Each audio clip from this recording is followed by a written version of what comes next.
Orang bilang tuh saya khadimnya Nabi Muhammad, saya pelayan Nabi Muhammad.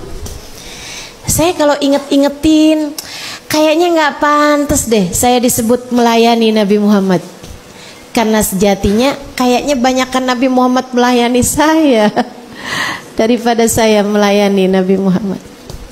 Saya diajarin caranya makan, saya diajarin caranya ibadah, saya diajarin caranya zikir, saya diajarin berbagai macam hal, sampai membuat Anas itu adalah salah satu dari sahabat yang terbanyak meriwayatkan hadis dari Nabi besar Muhammad. Jadi ulama kalangan para sahabat-sahabat. Salah satu dari ulama-ulamanya sahabat adalah Sayyidina Anas Ibn Malik alaihi ridwanullah. Kembali kepada Sulaim. Sulaim kerjaannya nyenengin Anas, nyenengin Nabi Muhammad aja gitu. Berusaha untuk selalu membahagiakan Nabi Muhammad. Dan abis Anas nggak ada di rumah, udah dia menjanda, dan dia pun kerjaannya khidmah Nabi gitu. Apa yang dia bisa lakukan buat Nabi Muhammad, apapun aja yang dia bisa lakukan sama Nabi Muhammad, bahkan sekedar kayak ngerapiin sendalnya Nabi, bahkan sekedar untuk khidmah apapun yang dia bisa lakukan gitu.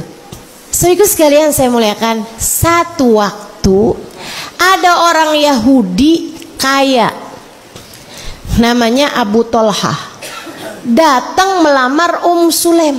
Sebelumnya nih Sulaim banyak dilamar sama orang-orang Islam, semuanya ditolak sama Sulaim, tolak. Yang sekarang nih Sulaim jadi mikir, Abu Tolhah ya ngelamar saya, datang ke rumah minta gitu kan. Sulaim bilang, Abu Tolhah, saya selama ini banyak dilamar sama orang dan semuanya langsung saya tolak. Tapi Abu Tolhah, yang sekarang sepertinya saya harus berpikir ulang. Datanglah kembali minggu depan, saya akan memikirkan masalah ini. Dah tuh Abu Tolhah seminggu yang akan datang. Nggak pakai pacaran, nggak pakai acara pendekatan. Ada Yahudi kaya tuh, nggak gitu, nggak gitu. Dia ada depan rumah nggak ya? Saya mau lewat depan. Nggak gitu teman-teman. Abu Tolhah emang bener aja gitu ngelamar dia. Sulaim kemudian memberikan tenggang waktu untuk berpikir. Apa yang dipikirin sama Sulaim? Allah dan Rasulnya kira-kiranya maunya yang gimana ya? Dia nggak nanya tentang dianya mau kayak gimana, enggak. Ini kerennya nih. Ini kerennya cahaya teman-teman. Ini kerennya cahaya Allah kalau turun ke hati seseorang di antara kita. Dia tidak akan lagi bertanya apa yang aku mau, melainkan dia selalu bertanya apa yang Allah dan Rasulnya mau. Bahkan ketika berpakaian, bahkan ketika bersikap, bahkan untuk saya makan. Yang dipikirin tuh kayak gitu. Makanya makannya tuh hanya untuk nyari kekuatan ibadah.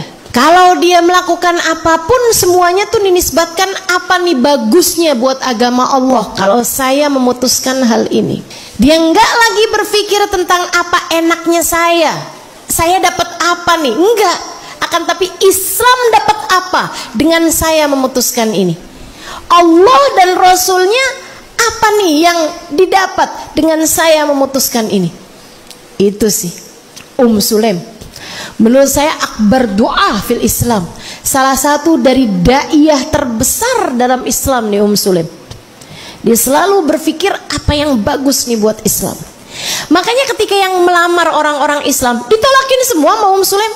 Dia udah Islam, saya udah Islam, udah bagus aja gitu. Ngapain kita sibuk dengan urusan kita berdua gitu kan? Saya sekarang urusan saya Allah dan Rasulnya.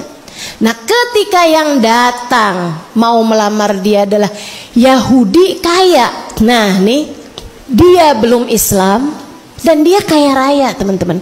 Islam waktu itu sangat amat memerlukan dana buat pergi perang, buat perluasan dakwah, buat perluasan masjid, buat membeli persenjataan dan seterusnya. Ini kan mau membentuk sebuah negara nih, Bukan main, perlu kekuatan-kekuatan dari berbagai macam sisi. Jadi yang dipikirin sama Sulaim adalah, tunggu dulu nih, kalau bicara saya secara pribadi udah males dah ngurusin laki, maunya ngurusin Allah dan Rasulnya aja. Tapi tunggu dulu nih, Islam akankah terbantu dengan hartanya Abu Thalhah? Tentu. Islam apakah terbantu dengan masuk Islamnya Abu Thalhah? Tentu. Dia adalah seorang laki-laki mapan, seorang laki-laki kuat. Tentu Islam akan sangat terbantu dengan Islamnya Abu Thalhah. Karenanya dipikirin. Tapi Sulaim juga enggak yang kemudian, Rasul enaknya gimana ya Rasul? Enggak.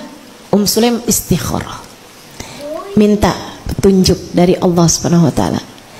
Kenapa Sulaim enggak cerita aja sama Nabi Muhammad gitu kan? Sulaim tuh enggak mau ngerepotin Nabi, dikit-dikit curhat.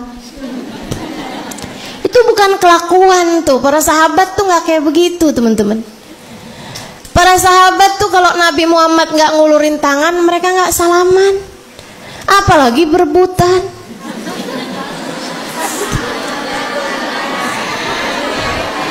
Ini bukan ibu-ibu teman-teman yang curhat, saya yang curhat.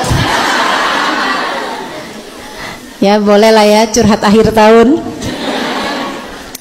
Masya Allah.